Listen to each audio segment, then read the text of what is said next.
제발 본인을 좀 돌아보세요, 강선영 의원. 야! 야? 아, 이현선이 안 되니까, 이거. 수방실황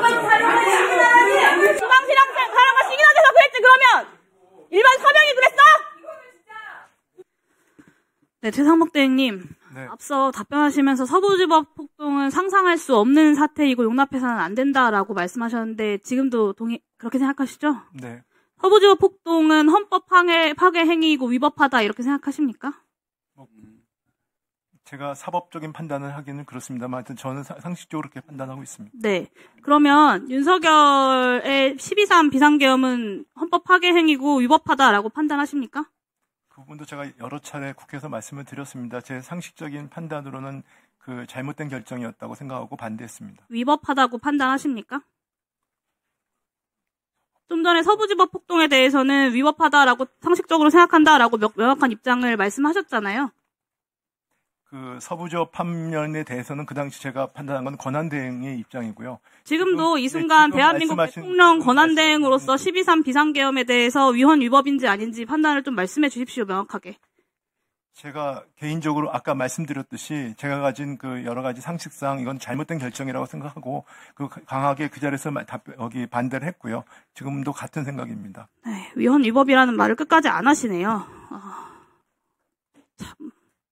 이 순간 윤석열이 다시 헌법재판소에서 탄핵이 만약에 인용이 안 돼서 돌아와서 다시 계엄을 하겠다라고 하면 그땐 또 어떻게 반응하실지 결국 따르지 않을지 걱정이 됩니다. 또 묻겠습니다. 헌법재판소의 단심제 최종 결정에 대해서는 불복하는 절차가 없다라는 거 알고 계시죠? 네, 알고 있습니다. 네, 앞서 마은혁 재판관 임명에 대해서 헌법재판소의 최종적 결정을 존중하겠다라고 하셨는데요. 여기서 이 존중하겠다의 뜻은 헌법재판소가 임명하는 것이 옳다고 결정하면 지체 없이 임명을 하겠다라는 뜻입니까? 아니면 지체 없이 임명하지는 않되 시간을 두고 심사숙고해서 대응 방안을 결정하겠다라는 뜻입니까? 제가 결정이 없기 때문에 제가 미리 예단해서 말씀드리기는 어렵습니다. 존중하겠다라는 말의 뜻이 무슨 뜻이냐고 여쭌 겁니다. 본인이 하신 말에 대해서. 그 문화는 그대로입니다. 헌법과 헌정질서에 맞서시겠다는 이야기입니까? 임명하겠다, 숙고하겠다, 명확히 존중하겠다는 말씀을 그렇게 이해를 하십니까? 존중하겠다라는 말에 대해서 임명하겠다라는 답변을 안 하고 계시지 않습니까? 결정이 없기 때문에 그걸 예단을 해서 제가 말씀드릴 수 없는 아니, 결정이 나오면 당연히 임명을 해야 하니까 여쭤보는 겁니다. 단심제에 대해서 불복 절차가 없다, 헌법재판소의 결정에 대해서라고 알고 있다고 하지 않으셨습니까? 헌법수호의 의지가 없을 뿐더러 불법임을 뻔히 알면서도 거리낌이 없는 대통령은 윤석열 한 명이면 족하다고 생각하고요. 내란 선동 혐의로 입건된 정광훈 목사가 헌법 위에 국민 저항권을 운운하면서 서부지법 폭동을 옹호했습니다. 대통령 권한대행이 정광훈처럼 헌법보다 본인의 자의적 판단이 우위에 있다라고 권한대행 저항권을 행사할 수 있는 것처럼 지금 답변을 하고 계신 겁니다. 시간 잠깐 멈춰주시고 이진우 사령관 나와주십시오. 이쪽으로 나와주십시오. 이진우 사령관 나와달라고 했습니다. 네? 이진우 사령관 나와달라고 했습니다. 이진우 사령관 증인 지금까지 12월 3일 비상계엄 이전에 계엄이 있을 거다라는 사실을 인지하지 못했다라고 입장을 밝혀왔습니다. 지금도 같은 입장입니까? 예, 그렇고 또 아니요, 짧게 답변을 좀 묻는 것에 답변을 해주십시오. 증인 공소장을 보면 증인은 11월 9일 윤석열, 김용현, 여인영과 함께 국방부 장관 공간 식사 모임 자리에 참석을 했고 여기서 윤석열이 비상계엄에 대해 얘기했고 김용현이 증인에게 수방사는 어떻게 할 것이냐라고 묻자 출동 태세를 갖추겠다라고 답변했다고 기술하고 있습니다. 그리고 공소장에는 이것이 비상계엄 사전 모의다라고 검찰이 명확하게 기재를 하고 있어요. 그리고 또 공개된 증인의 검찰 수사 기록 중에 별첨 2 피고인 이진우의 휴대폰 메모라는 제목의 증빙 자료가 있습니다. 검찰이 이 제목의 괄호 안에 2024년 12월 2일자 비상계엄 대비 계획 관련이라고 기재를 했습니다. 두 가지 검찰의 이 수사 자료는 증인이 11월 9일 그리고 12월 2일에 비상계엄을 사전에 인지하고 있었다라고 기술하고 있는 건데요, 공소장에. 검찰이 그러면 증인의 진술에 반해서 공소장에 이렇게 쓴 것입니까? 헌법재판소에서 제가 이미 그 부분에 대해서는 얘기 드렸고요. 나머지는 제가 이 자리에서 말씀드리지 않겠습니다. 증인의 진술에 반해 기술한 것입니까? 답변 드리지 않겠습니다. 증인이 4일 헌재 윤석열 탄핵심 판정의 증인으로 나와서 비상계엄에 대해서 지금도 적법하다고 생각한다라고 말했습니다. 그것은 저는 네. 지금도라는 표현에 상당한 충격을 받았습니다. 뭐 비상계엄 이전에는 어쨌는지 몰라도 그 이후에 지금까지 비상계엄은 전시 또는 사변, 그에 준하는 비상사태가 아니면 할 수 없고 비상계엄은 국무회의 심의를 거쳐야 하고 선포 즉시 국회에 알려야 한다. 이런 이야기는 최소한 여러 차례 국회에 나오고 수사를 준비하고 법을 들여다보면서 알았을 거 아닙니까? 근데 지금까지도 그걸 모를 수가 있습니까? 답변 드려도 되겠습니까? 지금도 그렇게 생각하세요? 거기에 대해서 잠시 얘기할 수 있겠습니까?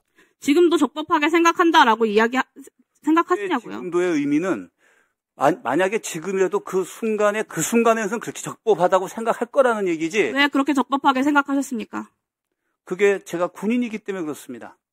군인이기 때문에가 어떤 의미입니까? 군인들은 그런 판단을 할 수 없다고 말씀하시는 거예요, 지금? 설명을 드릴까요? 아니면은 그냥 네라고 대답을 못하고 설명을 해야만 되는데.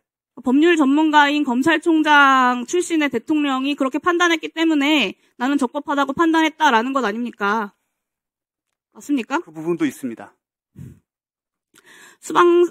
수도방위 사령부의 사령관식이나 돼가지고 법률 판단을 뭐 어련히 알아서 군통수권자가 법률 전문가 출신이니까 했겠거니 라고 생각을 하지 않고 이야기하니까 결정을 하니까 내란 속에도 증인도 내란죄로 구속되는 상황까지 이르게 된 겁니다.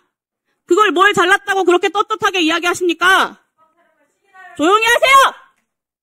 자, 강의원 자제해 주세요. 질의하고 있으니까. 네. 국민의힘 간사가 다른 의원 질의에 끼지 말자고 오전에 이야기했습니다. 제발 본인을 좀 돌아보세요, 강선영 의원. 야! 야? 운전면허 안 됐다, 이거. 수방사령관 시기나라니! 수방사령관 시기나 돼서 그랬지, 그러면! 일반 사병이 그랬어? 여러분들은 지금까지 이런 이슈들을 보게 되면 어떤 생각이 드셨나요? 제가 항상 여러분들께 뉴스만 평소에 잘 챙겨보셔도 돈이 된다. 돈을 벌 수 있다고 말씀을 드렸는데요. 그 이유는 제가 지난 5월 초에 여러분들께 뭐라고 말씀을 드렸죠? 지금은 정부가 주목하고 있는 K푸드에 관심을 가져야 한다. 뉴스만 보고 끝내지 마시고 투자 쪽으로 한번 생각해 보셔야 한다. 라고 말씀을 드렸습니다.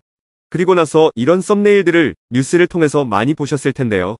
이렇게 정부가 정책으로 밀어주는 산업이 이슈가 됐을 때 정보에 민감한 부자들은 어떻게 생각할까요? K푸드 관련주는 뭐가 있는지, 어떤 종목이 나에게 돈을 벌어다 줄 수 있는지를 생각한다고 말씀을 드렸죠? 그 이유가 뭐냐 하면 부자들이 봤을 때는 이슈가 곧 돈으로 이어지고 이런 이슈들이 돈을 벌어준다는 경험적 확신이 있기 때문에 부자들은 항상 이런 사회적 이슈들을 관심 있게 챙겨본다고 말씀을 드렸습니다.